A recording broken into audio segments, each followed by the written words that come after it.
Welcome to this episode of Horrific History and Hauntings. I'm Beth. And I'm Ramey. We're your hosts, here to talk about the stories that the history books ignore. From horrific epidemics and ghostly hauntings to the catastrophes and tragic events that have sickened humanity. Okay, what are we talking about today? We're going to be talking about the history of Halloween. Oh, because this will be coming out by the time it's October. that makes sense. And I'm going to try to make it more spooky, ghostly things. But I decided on the history of Halloween for this one. And I got most of this information from a book I had on Kindle Unlimited. You can read it for free if you have Kindle Unlimited, or you can purchase it from Amazon for $5.24. It is called Halloween, A History of the Origins and Traditions from Samhain to the Modern Day by Louisa Tarver. Okay, that sounds like a book you'd find in Hogwarts Library. Yes, but as I said in the last episode, I'm going to try to start doing the what happened today in history. Obviously, the day that we're recording, not the day it's coming out. And it is September 29th, 1982. There was cyanide-laced Tylenol that killed 7 people and caused a panic. For good reason. Tylenol is what keeps the working man going. Yes, but and that's woman. Just the fun little one. I have also September 29th, 1941. I don't know if I'm going to pronounce this right. Babi Yar Massacre begins. Baba Yar? I don't know. Babiyyar, and I'm assuming that it's German because it's about Nazis. It was located on the outskirts of Kyiv, You've heard that in the news a lot lately. Ukraine. Yeah. Yes. It was occupied by the Nazis at the time. And on September 19th, the German army took Kyiv. SS squads prepared to carry out Adolf Hitler's orders to exterminate all Jews and Soviet officials found there. On September 29th, more than 30,000 Jews were marched in small groups to Babi Yar Ravine to the north of the city. They were ordered to strip naked, and then they were gunned down with machine guns into the ravine. On September 30th, the massacre ended. Both dead and wounded were covered with dirt and rocks. But between 1941 and 1943, thousands more Jews, Soviet officials, and Russian prisoners of war were executed there and a similar manner. As German armies retreated from the USSR, the Nazis attempted to hide evidence by exhuming bodies and burning them on large pyres. That must have been time-consuming. Yeah. They shouldn't have been doing what they were doing to try to hide it in the first place. No. But I wonder if the people that had to dig them up and burn them were the same people that ended up shooting in the first place, or if everybody been moved around since then. I don't know. It's awful. Yeah. But that's our fun little, it's not fun, but our little, what happened today in history. Now we're going into the history of Halloween. More light. An interesting little fact about Halloween. The name Halloween is thought to come from a Scottish term for All Hallows Eve, and I believe that to be true because I've always heard it. I've always heard it, and it sounds like it should be. Halloween can be traced back at least 2,500 years to the ancient Celtic festival of Samhain. Samhain? I don't know, Beth. The pronunciation part is spelled Sahwhen. Samhain. Samhain. I've probably heard it, and we're not saying it right, so I don't recognize it. I don't know. Origins of Samhain trace back to 2500 BCE. Many of its traditions can be traced back further, though. And it means summer's end. It marks the end of the harvest season and the beginning of winter. The coming of winter was a big deal to the Celts because they relied heavily on the land for food, and a bad harvest and a cold winter could mean starvation, therefore death. It was the time when Celts would take stocks of supplies and prepare for the cold months. They would slaughter their livestock and preserve the meat for winter. Okay. Poor livestock. Yeah, it had to be done But back I guess, then. it had to be done. It was thought to have originated in Ireland, then brought to other parts of Europe, but I'm not sure about that. That's what it said, so that's what I put. Offerings and sacrifices to gods for favorable weather and good harvests were common in many cultures before they even came to Ireland. Festivities started on October 31st, but Samhain is on November 1st, when the festivities would end after dark. Samhain was celebrated on the last day of the Celtic calendar, which happened to be October 31st. It's believed that ghosts and other supernatural creatures could pass from their world and into the world of the living, and they could destroy crops and cause harm to people. And they also believe the veil between the two worlds was at its thinnest during that time, and that's how they were able to do this. Communications with the dead was also thought to be possible during this time. Spirits of the dead would come knocking on the door for a warm welcome and a hot meal. And if they were not welcomed, they would cause mischief. And this is why it was important to offer food and drinks to travelers who came to your door during that time. Well, Nowadays, you get murdered. Yeah, if you invite strangers into your house. Or robbed. The Greek gods, they were all about hospitality, and Zeus had a habit of traveling around and trying to get help from people, and if they didn't help him, he would just make their life miserable or worse. It's like the Beauty and the Beast, the old lady. But he was a child, and he just didn't let her, a stranger, in. Yep, that's what it And is. she cursed him. To ward off evil spirits, people would eat special foods such as roasted apples and cider. Oh golly, don't make me eat the roasted apples and cider. Oh, I hate this time of year. They would build bonfires and engage in rituals to honor their ancestors. And they would dress in costumes made of animal skins. That sounds... And some sources said animal heads as well. Oh, why not? You got the skin, you might as well add the rest. Yeah. Bonfires were not only to ward off evil spirits, it was also thought to help guide the souls of the dead back to the other world. And the word bonfire comes from the words bone and fire, because people used to throw bones of slaughtered animals on the fires as a sacrifice to the Celtic gods. They also burn really well when they're dry. So if you need some to burn better. Also, there's a local restaurant called the Bonefire. Mm-hmm. They, I don't know about now because I've only actually been there once and I never ate anything, but they used to put a lot of alcohol in mixed drinks. I don't know about that. I do know that their food was pretty good when I went.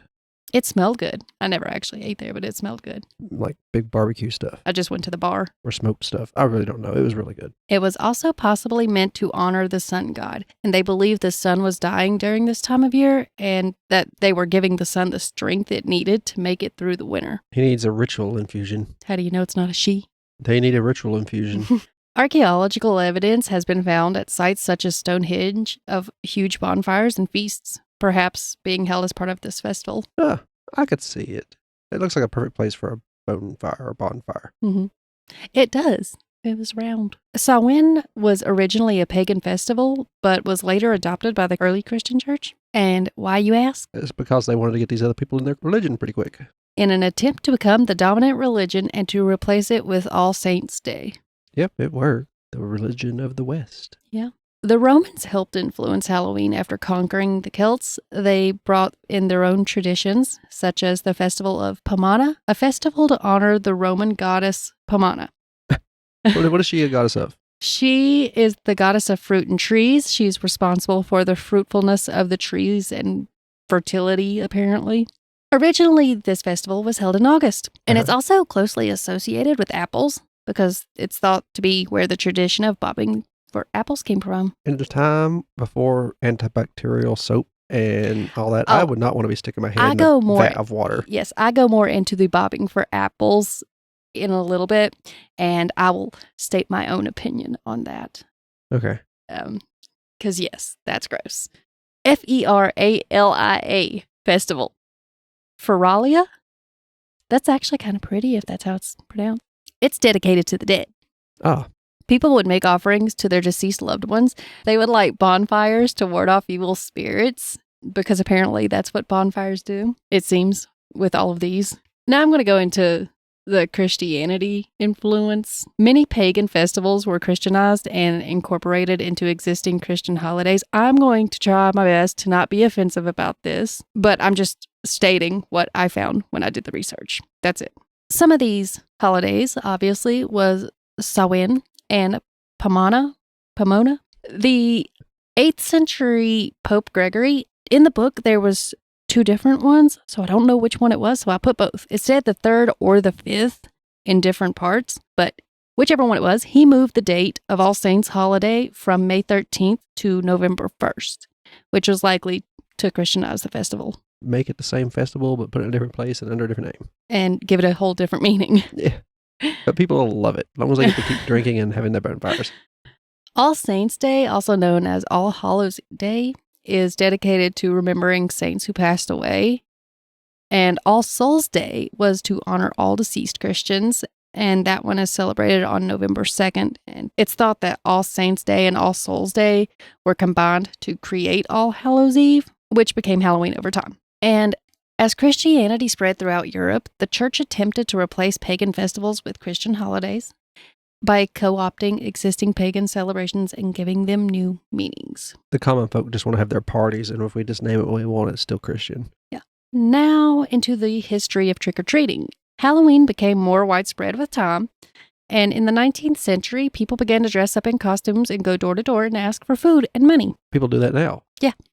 Immigrants from Ireland and Scotland brought their Halloween traditions to the United States, such as playing pranks, ghost stories, and the costumes. When it came to the Samhain festival, Celts would wear costumes made of animal skins to ward off evil spirits. They would also offer food and drinks to the spirits in hopes that they would leave them alone. Mm-hmm. And then there's this thing called souling, where poor people would go door to door on All Souls Day and would offer prayers for the dead in exchange for soul cakes. So people would leave these soul cakes out for the soulers to enjoy. Just don't take more than one, please. There's also a thing called mumming. Now, I've heard of that.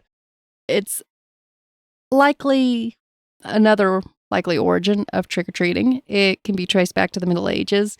Groups of people would dress in costumes and go house to house to perform songs and dance in exchange for food and money. And this likely evolved from an earlier tradition called mumming play, where actors would dress up as characters from history or mythology. And the Celtics, mummers were believed to ward off evil spirits. I remember, I probably heard it many places, and that's why it sticks in my head when I hear the word. Yeah. Otherwise, I'd never remember it. I just think you were saying mummy. That's what I thought. I thought it was a typo and they meant mummy, but it wasn't. That's where I watch too much BBC. They were seen as supernatural beings to some that could bring good luck as well.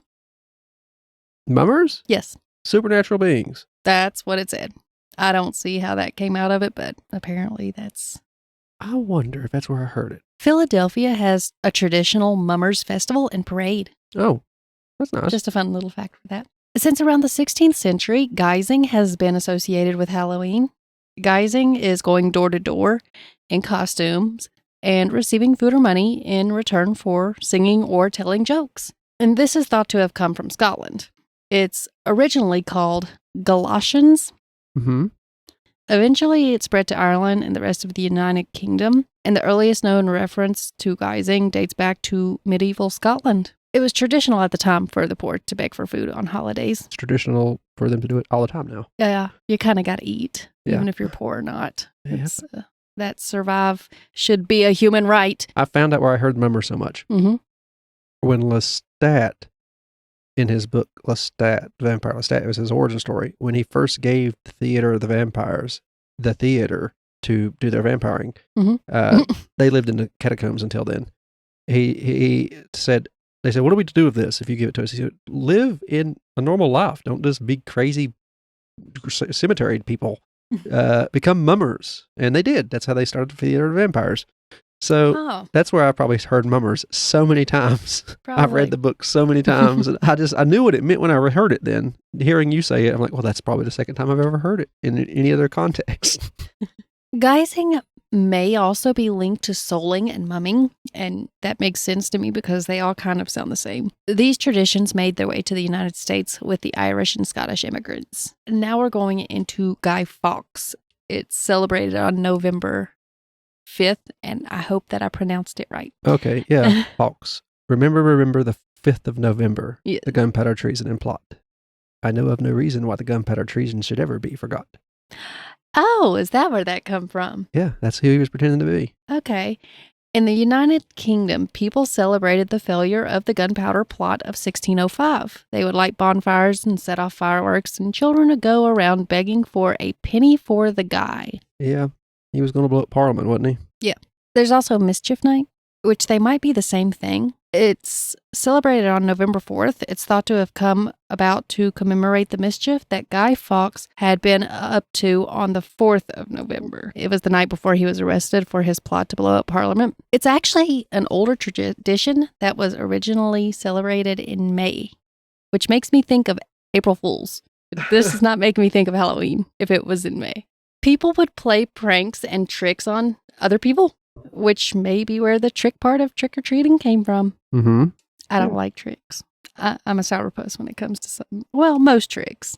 I don't like them. Trick-or-treating, as we know it today, began in North America in either the 1920s or 1930s. It's seen as a way to encourage kids to be more active. So you give them candy. Get real active. Yeah, in the 1950s, candy became the primary treat to hand out on Halloween. Treat them like little puppies. This was probably due to American TV shows and movies which began to portray Halloween as a holiday centered around mischief and candy. Still is. Yeah. Haunted houses and stuff like that. I guess that's just another type of mischief. You spook people and you get paid to do it. Yeah. Now I'm going to go into costumes. And I'm going to, if you haven't noticed, a lot of this has to do with Samhain, the first festival. And they have a lot of similarities. So it's going to sound like I'm repeating a lot, but it's kind of important to repeat them because it kind of fits in with all of these little subtopics. Uh-huh. In the past, people wore costumes to disguise themselves from evil spirits. Now they dress up for the fun of it and to scare people. Boo. Celts would dress up in animal skins to disguise themselves.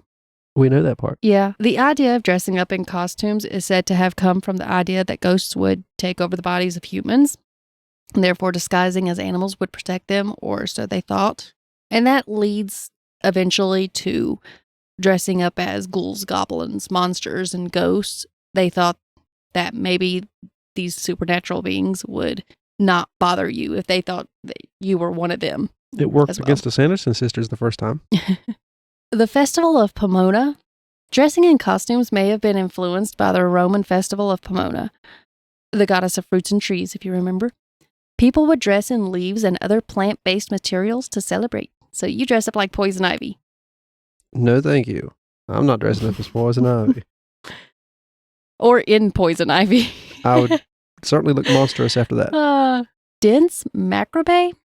Macabre. Macabre? Dance macabre, Beth. Dance macabre. I don't know medieval talk. It's macrame. It's like macrame if you want to do the knitting thing to make baskets.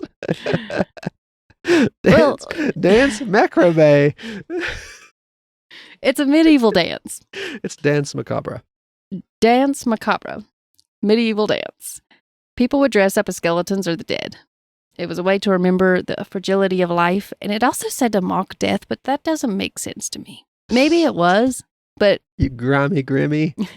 Nah. It likely came from the Black Death. That was a serious one. Yeah, which I'm going to say here, I'm not going to go into a lot of detail about the Black Death because you should go listen to our Pavelia Island episode. We have a lot of information about the Black Death and some ridiculously hilarious treatments they tried. Also some crimes against humanity. Yes, so. But it's our most popular episode. And our first. And our first. Because I guess people just... One-hit wonders. Yeah.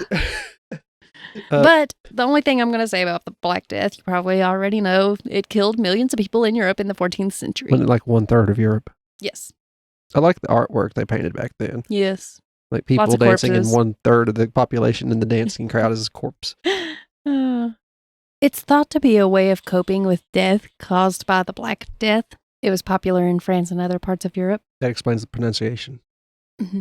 Mumming and guising, which dates back to the 16th century, is also believed to have an influence on costumes on Halloween. Why wouldn't it? I mean, it's literally the same thing. Yeah. Dressing up in America was brought over by the Irish and Scottish immigrants in the 19th century. The first people would dress in simple costumes using materials that they could find easily at home.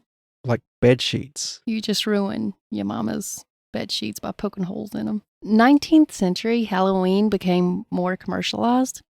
Costumes became more elaborate and people started to purchase ready-made costumes from shops, making life easier, more expensive, but easier. We did a lot, but we also occasionally had some we mashed together ourselves. Yeah. A popular trend at the time was dressing up as famous people or fictional characters, which that's, still to me, still a thing. Remember all the pirates when Pirates of the Caribbean was coming out? Yeah. I dressed up as a pirate around that time. I like the stuff we see at the Mothman Festival, just cosplay. Yeah. Mike called it a Halloween party. In the 20th century, costumes became more reflective of pop culture trends. Movie stars and cartoon character costumes became more popular, There was an increase in adults dressing as children's books characters. Cat in the Hat.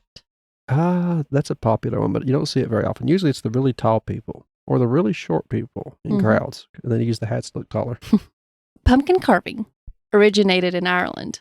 In the 18th century, there was an Irish folk tale about a man named Stingy. Is that stingy or stingy? I'd call it stingy. Jack. Stingy Jack. I mean, he's stingy. He was a drunkard, and he always played tricks on people and was causing mischief. Okay.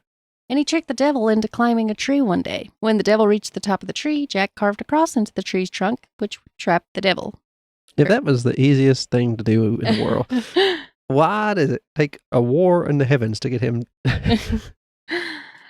The devil promised not to claim Jack's soul when he died in exchange for his freedom. So even if he's been really naughty, he could pretty much do whatever he liked, I guess. So Jack managed to trick the devil 2 more times after that, and each time the devil made the promise that he would not claim his soul. I don't know why he wouldn't ask for something different. I don't die. Yeah. Maybe that's a promise even he can't give. Yeah, I feel like I would be like asking for money or something those other 2 times. Because you're already safe from your soul getting taken. Yeah. Eventually the day came for Jack to die, but he was denied into heaven and ended up at the gates of hell. The devil denied him. As promised. As well. Eventually, Jack made another deal with the devil. He said he would go away and leave him alone if the devil would give him a piece of coal to light his way through the darkness. Whoever said the devil didn't bargain? The devil agreed and gave him a burning ember, and Jack put the ember in a carved-out turnip, and then he left. And the story says he has been roaming Earth ever since, using this glowing carved-out turnip to light his way. You were too young to remember, but I used to keep a turnip as a pet, as a child. I would travel around and treat it like a baby or a person. I don't remember. Mama tells me about it, and I've got pictures of me with my turnips. And they would occasionally throw the old one out and get me a new one. And if you know turnips, they last a long time, so I must have had it for a long time. And then I had another one and didn't know it. So I could just be the reincarnation or the immortal. You're Jack. Yeah. Well, how about we're broke, so why don't you ask for some money instead of going... I've clearly been in this world far too long and forgotten my origins. So I won't remember anything until the next go around. Okay. Or the next deal making. I don't know. I never see turnips. It's on Facebook. Oh, okay. That's why I don't see turnips. I bought something to plant and they never grew. Groundhog ate all of them. The name jack-o'-lantern, it came from Jack. Yeah, okay. I kind of assumed. Yeah. The Irish began calling the ghostly figure Jack of the Lantern, which eventually became Jack-o'-lantern. Yeah. Some versions of the story say that Jack is collecting souls to take to hell with him, but I don't see how that makes sense if he's not allowed in hell. Buying his own soul. That's the only reason I could see him doing it. And carved pumpkins are put on doorsteps in an attempt to scare away evil spirits. Because when the Irish came to the United States, they realized that there were more pumpkins than turnips and that they were easier to carve than a turnip. Yeah, turnips they're not hollow like a pumpkin. Now I'm going to talk about will-o'-wisps. First time I ever encountered a will-o'-wisp, I was playing the Elder Scrolls or Oblivion. The legend of Stingy Jack and the Jack-o'-lantern was probably influenced by this Irish legend known as will-o'-wisps. Will-o'-wisps are ghostly lights that are said to haunt the bogs and marshes. They are thought to lure people into their doom. They certainly do me quite a lot in Cyrodiil. We'll just stop following them.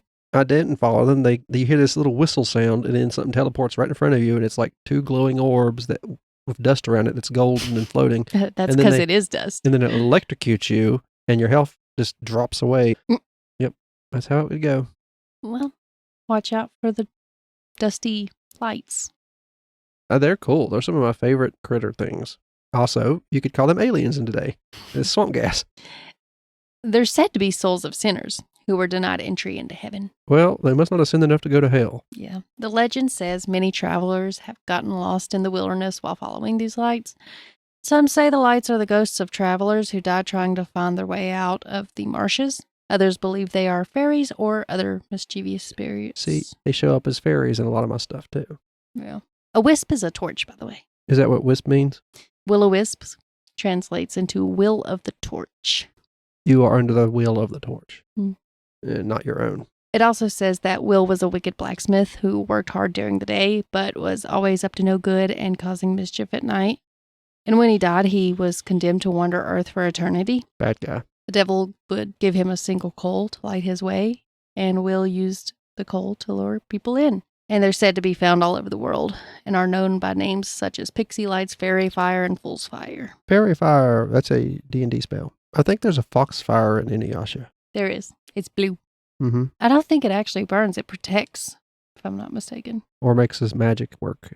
Yeah. Shippo. Cute little fox. There's another Irish legend. The puka, I think is, what do you say that? P-U-C-A. It's a mischievous spirit that takes the form of an animal. Huh. It's usually a horse with glowing eyes. It's said to haunt bogs and marshes and lures travelers off the path to lead them to danger. Believed to spoil fruit and play tricks on people during this time of year as well. Cool monsters. Yeah. Critters. I don't know. Undead. Pony. I would follow the pony. Halloween in Mexico, the Day of the Dead. It's celebrated from October 1st to November 2nd. And I have no idea how to pronounce this because I don't know Spanish. I did not do well in middle school when they forced us to take that class for a little El bit. Dia de Muertos. Yeah, what he said. Or El Dia de los Muertos. Well, there you go. I'm not even going to try to. People build altars to remember their loved ones who had passed away. They also lit candles and bonfires to guide the souls of the dead back to the other world. Not only was it associated with Samhain, but was influenced by the British celebration of Guy Fawkes Night. And it's still celebrated by lighting bonfires and fireworks. And they will have traditional foods like toffee apples and roasted chestnuts. People visit cemeteries and decorate graves with marigolds and other offerings. And marigolds are thought to help guide lost souls to find their way back to their resting place after they have visited their families for the celebration. And it's believed their pungent smell is what guides the spirits. They symbolize the beauty and fragility of life. That's cute. Yep. Adorable. It's common for people to wear skeleton masks and costumes during the Day of the Dead celebration because, you know, the sugar skulls, you'll eat those too. And an article on history.com says, according to the tradition, the gates of heaven are opened at midnight on October 31st and the spirits of the children can rejoin their families for 24 hours. The spirits of the adults can do the same on November 2nd. They have a queue.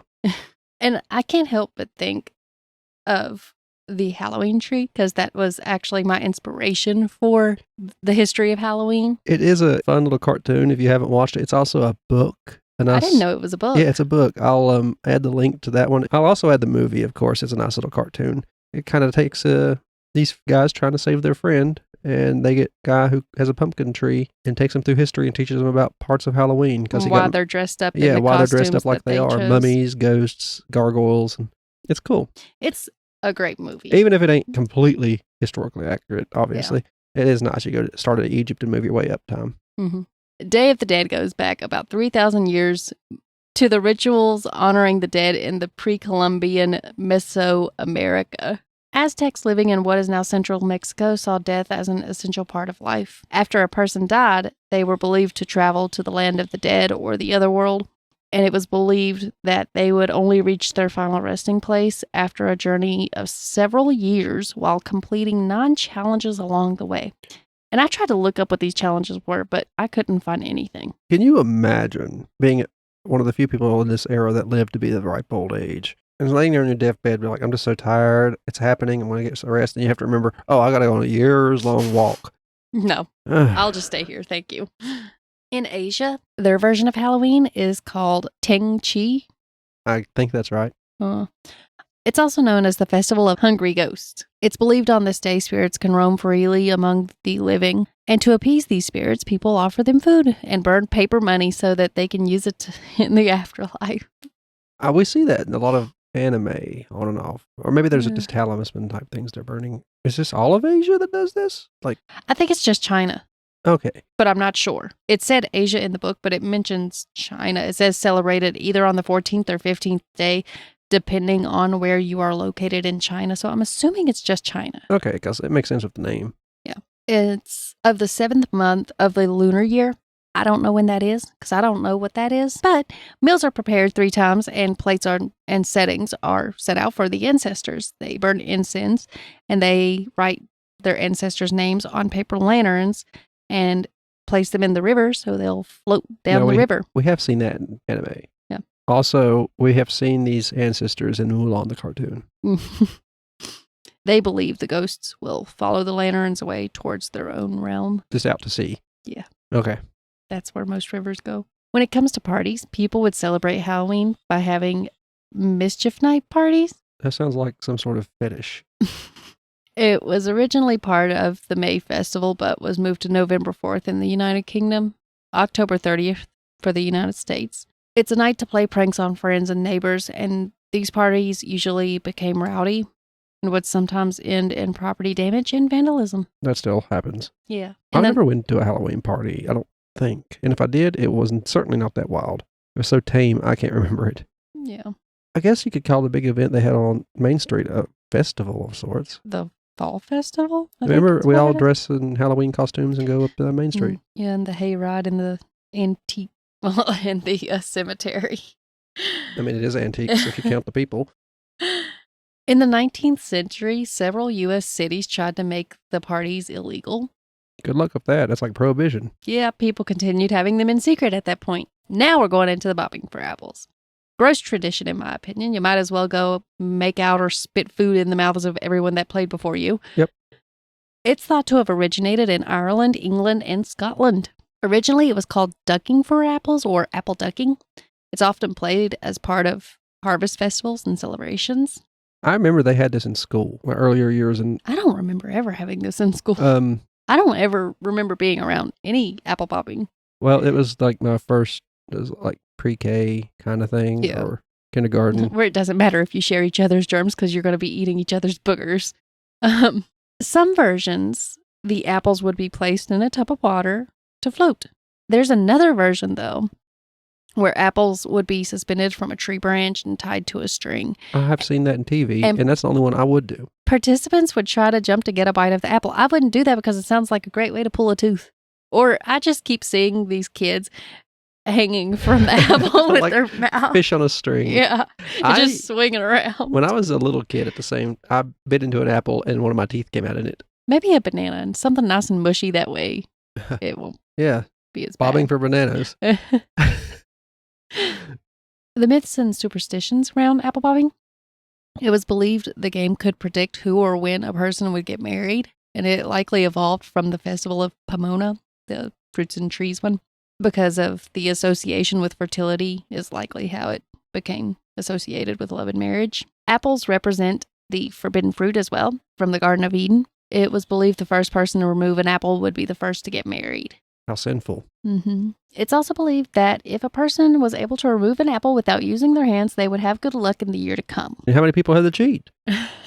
It sounds like it's a common thing. Yeah, probably. Miss Withers had to use her hands again. So much for her garden this year. It's also thought that if the first initial of the person you will marry was revealed if you are successful in catching an apple. How did that work? I don't know. Did they have like letters? How many people back then could read? When was this? I don't know what it was. It's just superstitions and myths that apparently. Okay, so it don't really matter. This is all. Yeah. Obviously, this is superstitions and myths. Hooey. It was also thought that how many apples you catch would be how many times you got married. And I thought, so if you're really good at the game, you get punished with divorces or death of multiple spouses. That's nice. Another is if you bob for apples on Halloween night, you will be able to see the face of your future spouse, and all you're going to see is yourself in the reflection of the water. I'm all alone, no one here beside me. Or if an unmarried woman slept with an apple under her pillow on a Halloween night, she would dream of her future husband, and that just sounds horribly uncomfortable and like it would be a terrible night's sleep. Because if the princess and the pea was uncomfortable just because of a tiny little pea under her mattress, just imagine the crick in your neck caused by sleeping with a fucking apple under your pillow. Back then, apples weren't as big as they are now. It's still not going to be comfortable. Mm-mm. God only knows what they were sleeping on, other than the apple. You might be lucky to have that apple. It's also thought that you'll have good luck in the coming year if you were the person to catch the most apples, but I think I said that before. Well, yeah, you're not going to starve for the next few days. Yeah. There's some myths around Halloween as well. Halloween began as a Christian holiday is one. The roots of Halloween are much older than the Christian church, and the Christian church realized it would be more successful if it merged existing beliefs and celebrations and festivals into its own calendar. For example, Christmas was originally a pagan holiday to celebrate the winter solstice. Mm-hmm. The church co-opted the holiday and declared that Jesus was born on December 25th. And I really don't know much about all of it, but I've heard that he was born in the summer months. And then again, I don't know what the weather, seasons, and environments were like back then either. The calendars weren't even the same back then, so. Yeah, who knows? And it's a different part of the world for us. I don't have a clue what time of year it is right now in the Middle East. No idea. And then also, you have to remember the Pope Gregory III or V, whichever one, declaring All Saints' Day to be celebrated in November instead of in May to coincide with Samhain. I love that name every time I hear it now. The second myth I have about Halloween is that it was invented by America, when obviously it was not. The roots of it has gone back for thousands and thousands of years. It's big candy companies trying to get you to spend money. I mean, that might be what it is now, but. Now maybe, but. And the third myth I have is Halloween is associated with devil worship. This belief probably stems from the early Christian views that pagan religions were forms of devil worship. The Pope said it's okay in its own way when they turn it into these All Saints' Day, but they still don't accept it. Speaking of this devil worship situation, remember when we would go and dress up as I was early teens and you were younger than that, of course. Mama and Mom would dress up, and we'd all dress up and go to the mall and walk around at the town and everything else. And they would be like 6 or 7 people in the mall walking trying up to ruin just innocent children's walking Halloweens. up to everybody who was dressed up and telling them that you're guaranteeing your child a place in hell. My grandmama cussed them out. Yeah, go grandmama. And we never went with my other aunt, and she'd even been worse, I'm sure. Oh yeah, that would have been great. They would have got exactly what they deserved. I wouldn't have cared if they... It's not your business. If you'd have had a stand-up where people could willingly walk over if they were interested. Yeah. But not outright say that children are going to go to hell. Walking up to strangers and telling you that. What? And if they are going to go to hell, if that is actually, I try to say, I do try, I believe, I am a Christian, but also I think that God gave you a brain for a reason. Use it. And I don't want to be a part of any God that sends children to hell for having fun, innocent fun. They're not worshiping Satan. They're going out to get candy. Shut the hell up. You were dressed up as like just a normal thing. I was dressed up as a bride that year. I was a vampire as always, but you were a bride. I don't know what in the world it was a guy that got to us. They were also in Walmart, I recall, handing out tiny baubles, which, at least they didn't say anything mean. They just gave us a tiny bauble. But they also don't mention the fact that Christians took the pagan holidays. So, what are we just not going to mention that, or are we just going to a lot of them do it when it's convenient? No, simple as that. It's just, I know a lot of churches have Halloween events now, so. Yeah. But that happened when we were later in our teens, not when we were children. I was with a friend, and we were taking her son around to these churches for trunk or treating, I think is what they call them. And there was supposed to be one at a certain church on the way to the lake, I believe. And we walk up, and there's this loud music and lights flashing and teenagers, and they were having, they called it a rave. And that is just not somewhere you expect a rave to be, a Halloween rave. I don't go out trick-or-treating or anything anymore, so I don't know if they still go around handing out stuff to kids trying to tell them they're going to hell. So we might be just talking about old news right now. Probably. I don't know. I hope we are. Yeah. Paganism means of the countryside. The word pagan came to be viewed as negative, likely due to the early Christian propaganda. Yeah, that's what's... Yeah, we just went through that. They didn't see them as equally valid forms of spirituality, but instead as dangerous and evil. Many people who practice paganism does not believe in devil worship. Believe it or not. Most see it as a way to connect with nature and the world around them. How dare they? Now we're going into the darker side of Halloween. Halloween was always associated closely with death and the underworld. In Victorian times, people became fascinated with spiritualism and the occult. Seances, Ouija boards, they would try to communicate with the dead, so on and so forth. In the 1900s, some historians believed the popularity of horror movies in the early 1900s helped contribute to the dark side of Halloween. It did. How many Freddy masks and Jason? Yeah. Movies introduced people to new concepts of horror that were just previously unimaginable. All the gore, the guts, the blood. Halloween and death. Halloween coincided with the end of harvest season when food stocks were at their lowest, meaning death was a more present danger at that time. Christians would traditionally visit graves and pay respects at that time as well to deceased loved ones. I might be seeing you soon if we don't get more grain. Get the spare room ready. The Day of the Dead traces back to the Aztecs and also a time to celebrate the loved ones who had passed away. And costumes, when it comes to them, people wearing disguises to ward off evil spirits. In the late 1800s, a new wave of horror stories began to emerge, and it was popularized by authors such as Edgar Allan Poe and Bram Stoker. Bram Stoker. Huh? Bram Stoker. Why did I put Brian? I think I put Brian for a few. Either that or it fixed itself to It probably Brian. did. Oh. They had stories with dark images of death and Or undeath. Ooh. or the undead, and had a profound impact on how people viewed Halloween and became associated more with the gore and the horror. I'm kind of fond of the Bram Stoker story era of stories. Edgar Allan Poe, Bram Stoker. Yeah, I like Edgar Allan Poe. Yeah, Mary Shelley's Frankenstein. And if I had to pick a 80s horror to really enjoy, it's probably Freddy Krueger. Yeah. I've always liked Freddy Krueger. I never Freddy. was afraid of him. Freddy's my man. He made me laugh. And then you got I think that's why I like then him you so got movies much. like Evil Dead and Army of Darkness. Those kind of things are my jam. But Yeah. Jason and Michael Myers bore me to death. Well, I mean, we probably like those, and they are our favorites because that's what we grew up on as children. That's what we watched. Yeah, our mother didn't shelter us that way. We could watch what we want. I watched the first episode of South Park when it came out, and Futurama. Which, I mean, that's fine. If you don't want your children being exposed to that kind of thing, that's understandable, but we turned out fine. We think we turned out fine. I'm a wonderful person. Thank you very much, mister. Some of the creatures that are associated with Halloween, witches. Oh, I would have never guessed. Yeah, witches. They've always been associated with Halloween, and they can be traced back to ancient times. Mm-hmm. The early cultures believed witches were women with supernatural powers, obviously. That's because they were smart enough to know how to cure a proper sickness or something. Yeah, they aren't the ones that took a plucked living chicken's anus and put it on a bubo. Uh-uh. They're the ones that actually got some herbs that do help.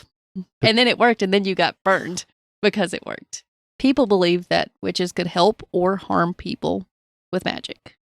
Most of the time, they thought the harm part. Mm-hmm. This belief was This belief came from the church labeling witches as evil people who consorted with the devil.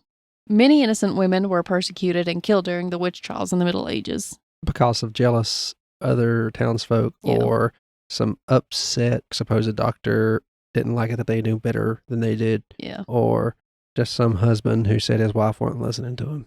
Yeah. Later on, they'd get you institutionalized. Yeah. And you best not be reading any book. No, don't you read it unless it's the Bible. You don't get to read books. Matter of fact, when this happened, you might be a little bit sketchy if you could read it all. Why is a woman able to read anyway? Yeah. Why? That's pretty much what I was Explain thinking. that. For shame. Who taught you that? Get back in the kitchen. Good times. Not really. I would be in an institution. There's one witch story I really like. It's The Mayfair Witches. It's a novel by Anne Rice. I'll add the link to that if you want a nice, spooky New Orleans witching, ghosty story. It kind of takes place more modern day, and in the past it gives their history as well. And a lot of these witch trials take place in the later part, I earlier miss parts. New Orleans. So she acts like she's lived there all her life and misses it. She's only been once. I've only been once for a week, but Don't get the I wrong miss idea. it. Witches were thought to be more active on Halloween night because they thought that's when they did their, what is that word I'm looking for? Rituals, Rituals. Magic. Yeah, rituals. witchings.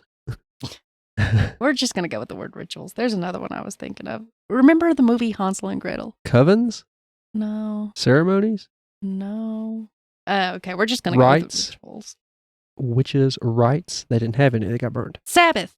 Ah, the Sabbath. Sabbath, I want to say. This may date back to medieval Europe. Witches were associated with the pagan holiday of Beltane. This was when people would celebrate the coming of summer by lighting bonfires and dancing around them, which doesn't make sense to me because wouldn't it be celebrating fall or winter or something like that? I think it's just supposed to take place in the darkest part of the year Oh. and to scare the spirits away with the dancing and the fire and stuff. Oh. I'm not 100% sure, but I've learned it from the Halloween tree movie. So It could be wrong, but a lot of stuff you've said has just been in there. So Yeah. You need to add the movie to the link because I'll go ahead and not buy that one because I want to watch it. You mean the book or the movie? Both. Okay. And with witches comes broomsticks. One theory is as to why broomsticks became associated with the witches dates back to the Black Death. Okay. Why? Because people believed witches were to blame for spreading the bubonic plague, among many other things that they decided to blame that were not correct. They believed that witches would fly away on their broomsticks to avoid being caught. And I have in my little own thoughts.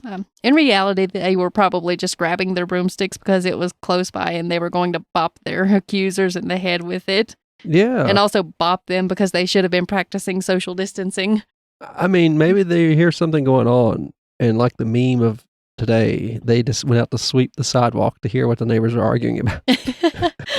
And then they assumed the argument was caused by the woman next door. Oh. Another broomstick theory was thought that it was a symbol of fertility and that flying one represented a woman's freedom from traditional gender roles. Oh, gotta fly away from that kitchen.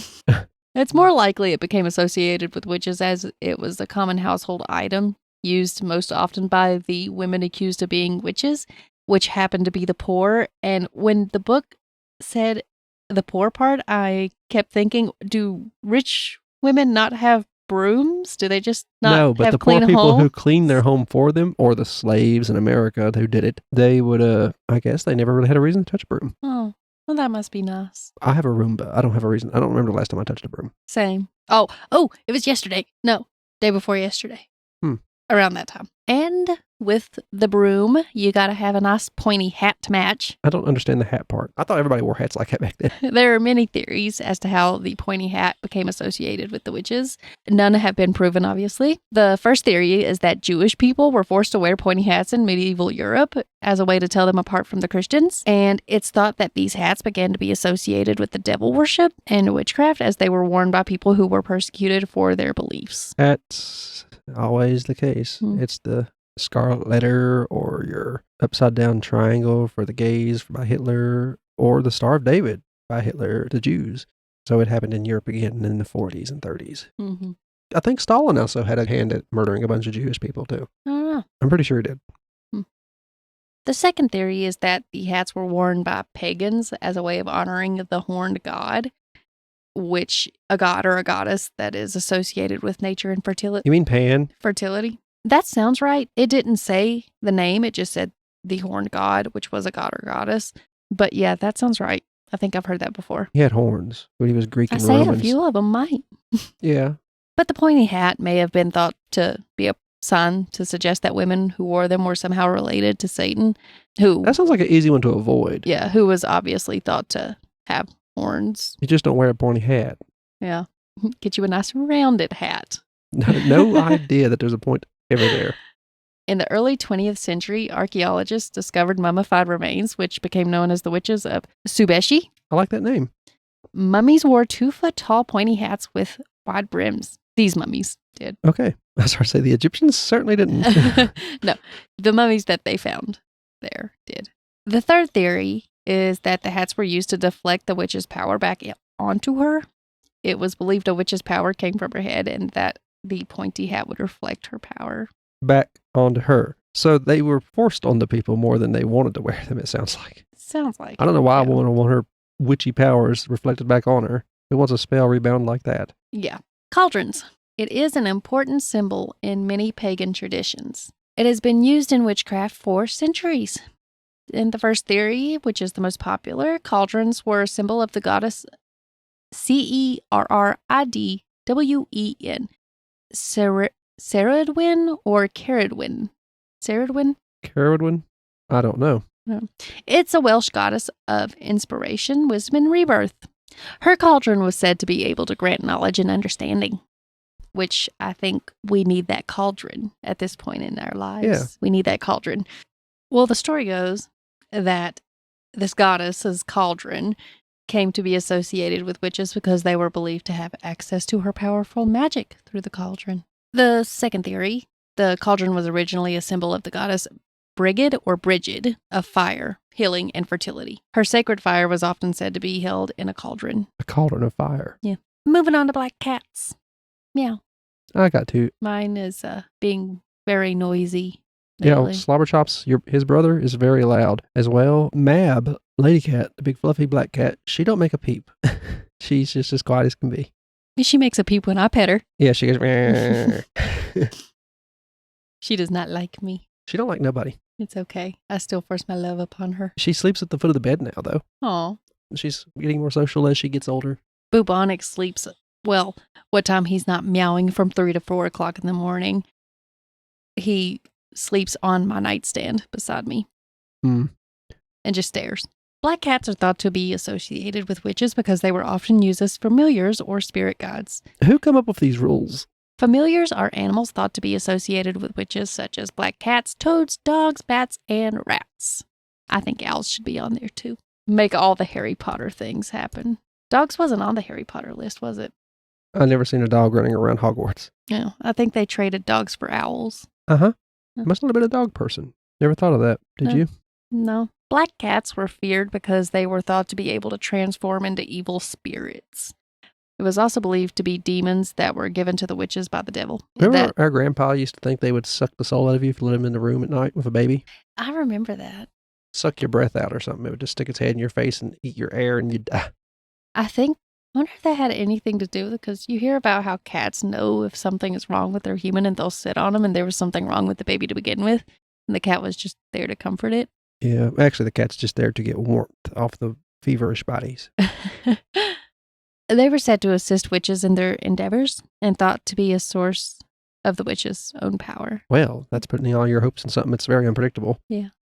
Black cats' association with luck is whether they are thought to be good or bad luck depends on the culture and traditions.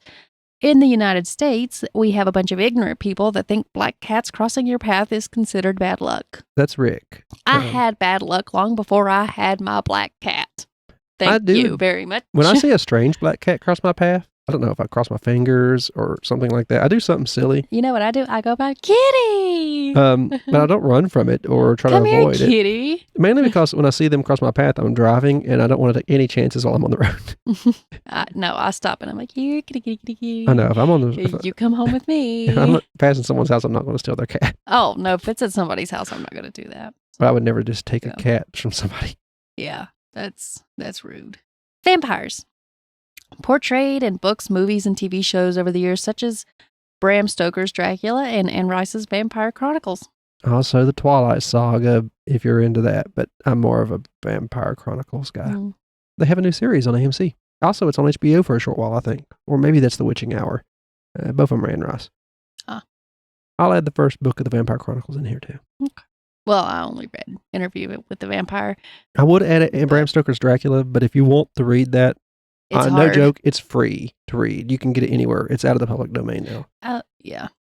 But Anne Rice's and them you'll probably have to pay for or get a subscription to something. I don't think they're on Kindle Unlimited, though. Really? No, Beth. The big authors, a lot of their books don't show up on Unlimited. Some of them do, but some of them don't. So. Oh, okay. So, I mean, you can still purchase them on Kindle, though. But if you have Unlimited, it ain't like free. Yeah. Okay. I get what you're saying. They were thought to have originated in Eastern Europe in the 18th century, but evidence shows that belief in vampires dates back much further in ancient cultures such as Sumerians, Babylonians, and Assyrians. All have had stories of blood-drinking demons. I'm pretty sure the Evil Dead demons were from Sumeria. Yeah. In medieval Europe, there were many reports of people becoming vampires after their deaths. They were thought to have come from consumption victims who showed signs of being undead, such as having reddish complexions and bleeding from the mouth. Yes. Consumption. Mm-hmm. The Romantics disease. Yeah. In the 18th century Eastern Europe, people took drastic measures to prevent themselves from becoming a vampire after death, such as driving spikes through the corpse's heart, stuffing their mouths with rocks, and burning them. I mean, if everybody's got consumption, burning them isn't the worst idea. Yeah. And the popularity of vampires boomed when Bram Stoker's Dracula was published in 1897, which introduced many elements that are now synonymous with vampires, such as the ability to turn into bats and fear of garlic. If you want to go to a good movie that's kind of funny, watch Dracula Dead and Loving It. Yeah. It's a Dracula comedy. It's basically Dracula, but funny. And bats. which also are associated with vampires And rabies. and rabies. And adorable little flying mammals. They are adorable, but I don't trust them. I don't trust rabies. That's why I don't trust them. I don't like shots, and I will do everything I possibly can to prevent getting one. I had to go catch a bat in your house one time and it tried to bite me. Yeah, that's why I made you do it. It almost got through my leather glove. That is your job as the big brother to do the bat catching. I was like, I don't know what to do with it. So I set it in a cage for a while until that night and I turned it loose because it was morning when I picked it up. Yeah. And I sat there and thinking, oh God, I hope it didn't get through the glove. And See, all I saw where my walls are the same color as the bat, I looked up and I was like, is my wall molding with some funny colored mold? And I got up closer to it and I'm like, oh shit, it's a bat that decided to go to sleep in my house. How did it get in? They had the door open while they were working on that box I used to put trash in so that the animals won't get into it. And they just left the door open and it was starting to get dark. And all I can figure is it came in during that time. It just flew out of the house while you slept that night. Yeah. It just had free reign of the house. It's a wonder all your cats didn't get rabies. It is. But I guess it's living a perfectly fine life now. Yeah. Unless it died of rabies or something afterwards, because I hope it didn't have it then, otherwise I'd be dead. Yeah. See, you're fine. It's been a year ago. Creatures of the night. Creatures of the night. What a mess they make. They're seen as sinister and spooky. And the word vampire comes from the Slavic word for bat. I don't know what it is because the book didn't say that, and I didn't look it up. Is Russian the same as Slavic? Yeah, Beth. There's a lot of Slavic countries. Ukraine, for instance. Okay, I have no idea because it's only showing the scribbles that I can't read. Called Russian alphabet. I have no idea. Go on. So we'll just skip past that. It's thought that the association vampires and bats and Halloween likely began because they are nocturnal creatures. Some also feed on blood, and they are proficient flyers, which may have made them seem otherworldly to the early humans. Who weren't familiar with the concept of sonar. Moving on to ghosts. Another classic. Mm-hmm. Belief in ghosts dates back for thousands of years. It can be found in cultures around the world. Early cultures believed ghosts were harmful spirits that caused diseases and death, and some believed that they could possess people's bodies and control their actions. I imagine seizures had a lot to do with that. Mm-hmm. Or people just not wanting to be caught doing bad things. Yeah. I didn't mean to do it. The ghosty auntie Myrtle did it. And spiders. In many cultures, spiders are seen as creatures of the underworld. They were thought to bring illness or bad luck, and if it's the right kind of spider and it bites you, it can bring illness. And bad luck. Which you're going to think is bad luck. My finger's falling off. They were also thought to be able to cast spells, but in other cultures, spiders are seen as helpful and weave webs to catch pests. That's how I see them. That's how I see them. I let them run rampant. And they're also considered a symbol of good luck in those other cultures. I caught one today under the bed that was a bit too large for my comfort. And see, I don't care if they're large, but I've been finding baby brown recluses in my house, and I just can't be living like that. I think you're a little imagining things. I'm not. They have fiddles on their back. I make sure. Uh-huh. And I just can't be living like that. And I wish my other little pet spiders would do their jobs that I keep around and kill these little bastards off. Because I like my skin. I want to keep my skin. Because that brings me to my next topic, actually, zombies. I like my skin. I want to keep it. Of all these brown recluses, I begin to wonder if you had a brain. Zombies were first mentioned in 17th or 18th century accounts of voodoo rituals. They were thought to be slaves in these stories. Yeah, they weren't quite the undead. It's believed that they had been resurrected by a powerful sorcerer. And zombies are said to be immune to pain, unable to think, and unable to feel emotions. Over time, the idea of zombies spread to other countries, where they became a staple of horror films and stories. Now, video games as well, because Left 4 Dead's, they're my favorites. I like the second one because I like the New Orleans cemetery themes and swamps. Yeah, that was fun. Why do zombies eat brains? Do we know? Well, considering I've never encountered a zombie and there's probably no chance of them actually being real. Probably not. But some believe zombies are driven by a basic instinct to consume any living thing they could find. Others believe zombies eat brains because they are seeking out the food that is most rich in nutrients. But how in the world do you know if brains are most nutrient? I don't know. I've only seen a few brains. And it's usually when my daddy would kill a deer or something and that one of his horns. Did you eat them? No. I probably poked him with a stick. I was a child. There's also the memories theory. Some think that zombies are attracted to the memories and thoughts in the people's brains because they lost their own memories. Sounds like a good plan to me. Mm-hmm. I'm just going to take yours, please. Yeah, you probably got better ones than I do anyway. I said, at least up until this point, you did anyway. Ain't you? And you're going to have the memory of you getting eaten. Or of you eating that person, but it's going to be their memory that you have. Carl from 5th Street, 2 stars. Ancient Greeks may have been the first civilization to fear the undead. Archaeologists have found many ancient graves which contain skeletons that were pinned down with rocks and other heavy objects. And when it comes to the voodoo, some believe zombies are people revived by a voodoo practitioner known as Boker. Bokers are said to use herbs, shells, fish, bones, and other animal parts and other objects to create concoctions which contain tetrodotoxin. It's the neurotoxin that's found in pufferfish. I don't know how to pronounce it, but that's what it is.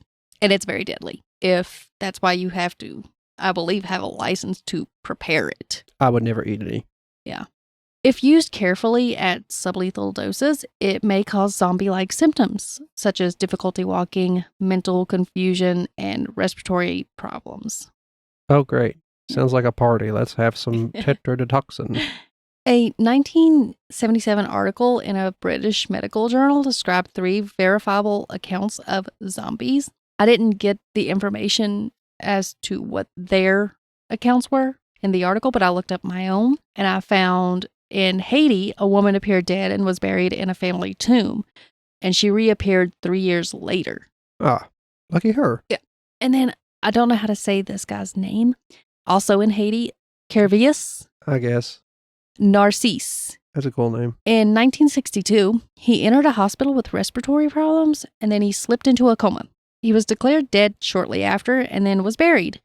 But 18 years later, a man walked up to Angelina Narcisse, which was his sister, claiming to be her brother, Clairvius. The townspeople and family members identified him as such, and he claimed he had been buried alive, dug up, and put to work on a sugar plantation. Doesn't sound surprising. No, it doesn't. 1962. It sounds like something that would probably happen these days. I'm pretty sure zombies show up in a way in the Anne Ross Witching Hour novel as well. Yeah.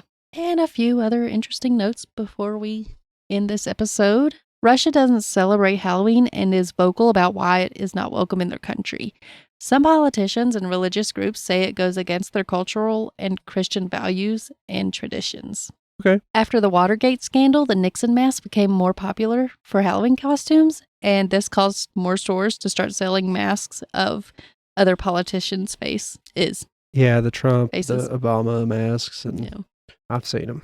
Scarecrows symbolize the ancient agricultural roots of the holiday, Halloween. Never knew that. I just thought they were to scare away crows. Batman villain. Also a nice place to put the bad people in Doctor Who. Oh, yeah, I forgot about him, the family. Yeah.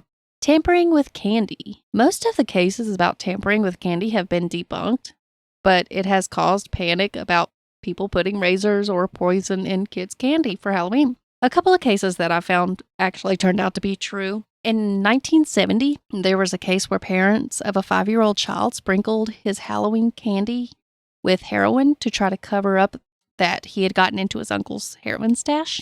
I don't know if he lived or if he died. Oh, wow. Yeah. So that wasn't even a stranger. That was the parents. Yeah. And in 1974, a man in Houston, Texas, laced his son's Halloween candy with cyanide in an attempt to claim the life insurance money. From his son. Mm-hmm. He had not long before gotten a life insurance policy out on his son, so it made it very obvious. To try to make it look more like a random stranger did it, though, he also laced his daughter's candy and the candy of 3 other kids. His daughter and the other kids didn't end up eating the candy, but his son obviously did, and he died from the poison. Well, what would be the point of trying to collect life insurance if he didn't? Yeah, but still. And then there was this one bitch who didn't like giving candy to older kids or teenagers, so she gave them steel wool pads, dog biscuits, and ant poison tablets. From what I can understand, she said it wasn't edible, but I think it was the ant poison tablets that probably really did her in. Mm-hmm.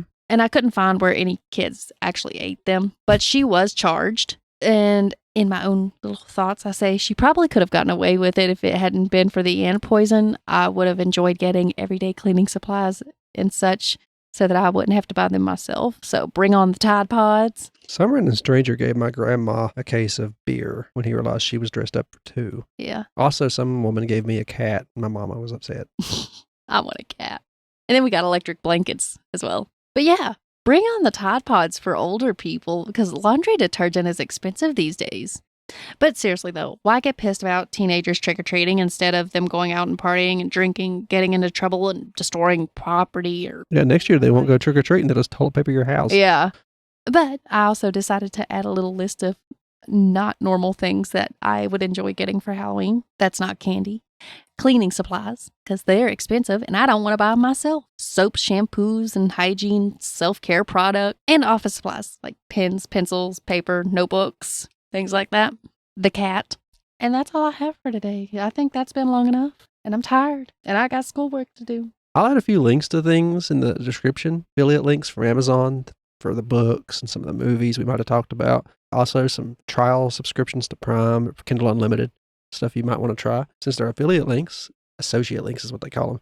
If you use them, we will get a little piece of that sale. And it's only just to help us out. It ain't going to raise the price on you to give it to us or anything. Also, if you like what you heard here, we have a few other podcasts. We have Leveling Duo. It's a podcast where me and my friend Dakota talk about video games we really enjoy. And we have Brother Knows Quest. It's a podcast where I tell Beth about random tabletop role-playing games that I pull off my shelf and don't get to play, so I want to talk to her about them. She tells me if she likes them at the end or don't. All the links I talk about that are... Oh, sorry. We also have a bunch of social links like TikTok, Twitter, Instagram. Beth has an email to contact her. We have a YouTube channel. All those links, including the website link to our general podcast website. If you want to go there, you could donate there if you really want to, but I recommend using affiliate links so you can buy something nice for yourself and help us. Just look at the episodes and find something you like. But all that is in the link tree link, the first link you come to in the description of this episode, and all the affiliate links will be right below that. We are part of the podcast network Gruesome Gaming Group. So if you see Gruesome Gaming or GGG on any of those links, that is the ones for all of our podcasts, but you can get a hold of them and follow all of our stuff from there. It's the easiest way to see everything all at once if you want to keep track of what we're doing, or contact me or Beth. If you send an email to Beth on the email link, it will just go straight to her. So if you have any ideas for the show, it's been really fun learning some of the stuff about Halloween. I don't hope we haven't insulted too many cultures or religions. And I guess that's it. I've been Raimi. And I'm Beth. Thank you for listening to HH&H. Bye-bye.